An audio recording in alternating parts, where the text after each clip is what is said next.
All right, guys, here it is, integration by parts. So this is one of our last integration techniques, and this is a neat one. It takes a little bit of thinking to come up with this one. Whoever came up with it was some pretty smart fellow. It wasn't me. Just putting that out there. It was not me. All right, so recall the product rule. So when we did the product rule with derivatives, like we had two things in here. Both of them are, say, functions of x. Like this is f of x and this is g of x, and we'll call them just u and v. So it was first times the derivative of the second plus the second times the derivative of the first. All right, so what we're going to do is we're going to basically work backwards here, and we're going to move some stuff around. So if we wanted to, we could get rid of all the dx's, and we can just say the derivative of uv equals u times the derivative of v plus v times the derivative of u. And then what we do is we basically integrate each one of these things. So we integral of that, integral of that, integral of that. So in the first one, the integral and derivative just cancel out. So we get uv equals the integral of u dv plus the integral of v du. All right, and that's actually this line right here. And then what we do is we just solve for, say, this part. So we subtract this guy over here.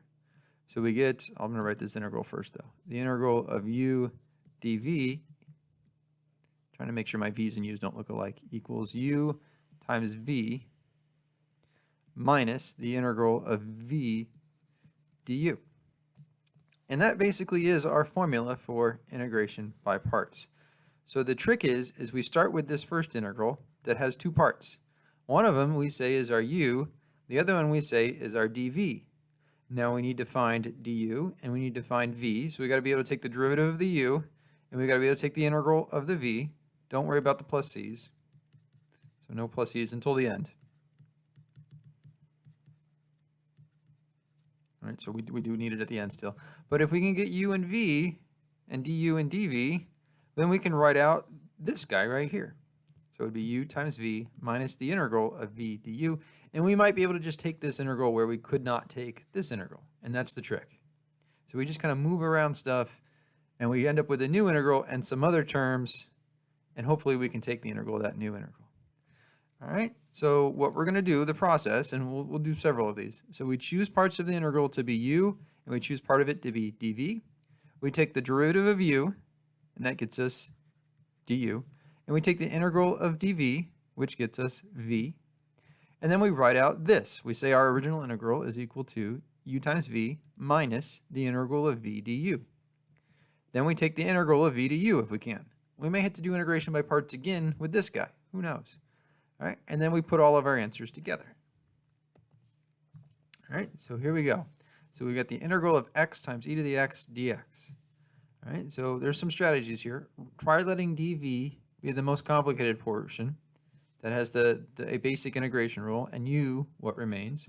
Or try letting u be the portion whose antiderivative is simpler, or sorry, whose derivative is simpler than u, and dv what remains.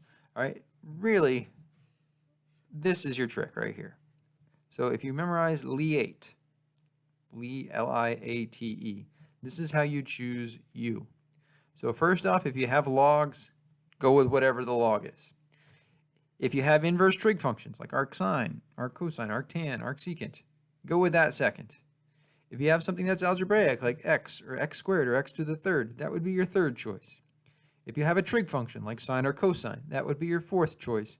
And if you have an exponential like e to the x, that would be your last choice for you. So basically follow this order here. And to remember what you're doing afterwards, we have this phrase, ultraviolet voodoo. Ultraviolet voodoo. It's like V, du.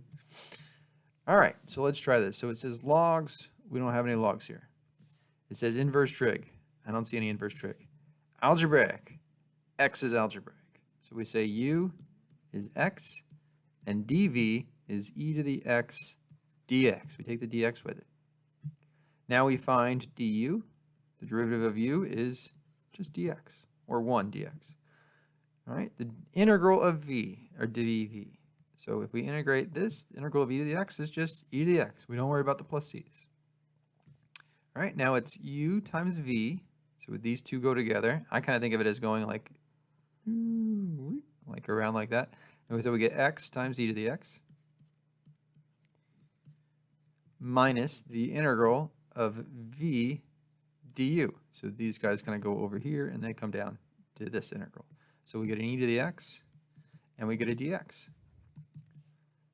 And now you should be saying, hey, I can take the integral of just e to the x. The integral of e to the x is just e to the x plus c. So we end up getting, this guy just stays. We've already taken care of him. So we get x e to the x minus e to the x, and then plus c. And there's our answer. So this integral equals that. And that is how integration by parts works. Let's try another one. So again, we want to choose our part. So first off, we look at this integral and we'd say, you know what, I don't know how to take this integral. There's no rule for x squared times ln of x. I can't do substitution. None of that will work. Let's try integration by parts. So the first thing is logs. Well, we have a log, ln of x. So I'm going to say u is natural log of x. And then dv is x squared dx. So the derivative here, du, derivative of ln of x is 1 over x dx. Then we integrate the dv. So we get v equals x cubed over 3. I know it seems weird, our powers are going up here, but we've actually gotten rid of the ln. That's the trick, is we get rid of the ln. So it's this times this. So we get ln of x times x cubed over 3 minus the integral of this times this. So we get x cubed over 3 times 1 over x dx. Now something cool happens here. All the ln's are gone. One of the x's can cancel. The 1/3 can move out front. And we get that this integral is just, I need some more room here, but I'm going to just say this integral is 1/3 x squared dx. All right, one of the x's canceled. 1/3 comes out. So we get 1/3 times x cubed over 3 plus c. So that's x cubed over 9 plus c. And we have that ln in front of it, and we're still subtracting. So we get the x cubed over 3 ln of x minus that. And there's our answer. If we wanted to, we could factor out like 1/3 x to the 3rd, or we could take out 1/9 x to the 3rd, whatever. But that's our answer right there. That'll do. All right, some more examples. Like I said, there'd be more. All right, so this guy. Seems like we should have a rule for arc sine. Sadly, we do not. All right, it's not a log. It's an inverse trig function. So I'm going to say that is u. I'm going to say u equals the arc sine of x. So that means my dv is just dx. That's all I've got left, so I'm going to make that that. So du, derivative of arc sine, is 1 over the square root of 1 minus x squared dx. And here, the integral of dv will be v. The integral of dx will be x. So we get x, this guy, times this guy, and we put that out front here. So x times arc sine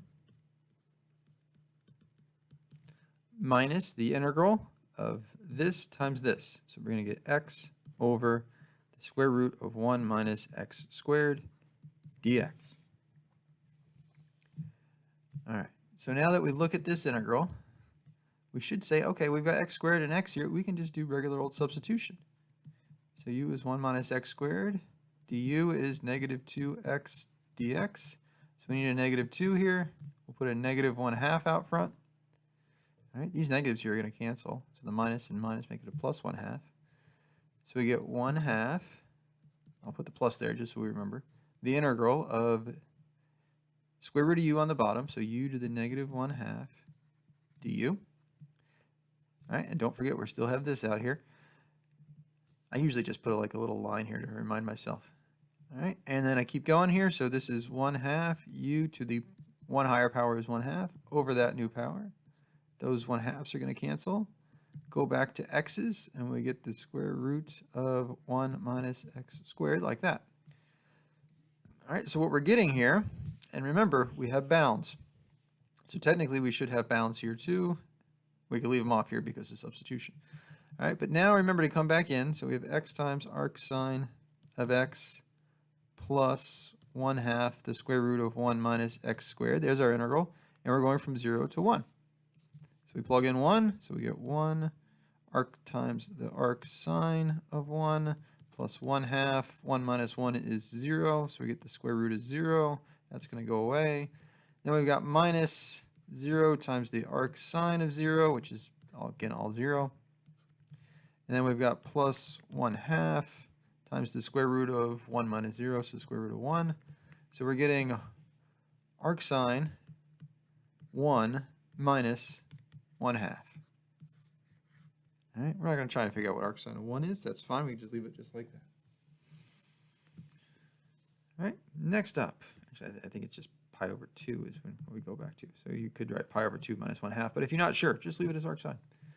Next one. So let me change colors so we don't get things mixed up here. So back to red. We've got this guy. So let's see. Logs, no logs. Actually, first, is there a rule for x squared times sine of x? No, I don't think there is. So then logs, nope. Inverse trig, no, we have regular trig. Algebraic. Well, yeah, we got algebraic right there. So u equals x squared, dv equals sine of x dx. All right, and we don't have a definite integral here, so we just do our integration and we're done. So du equals 2x dx. V equals the integral of sine, which is that negative cosine? I always forget which one's which.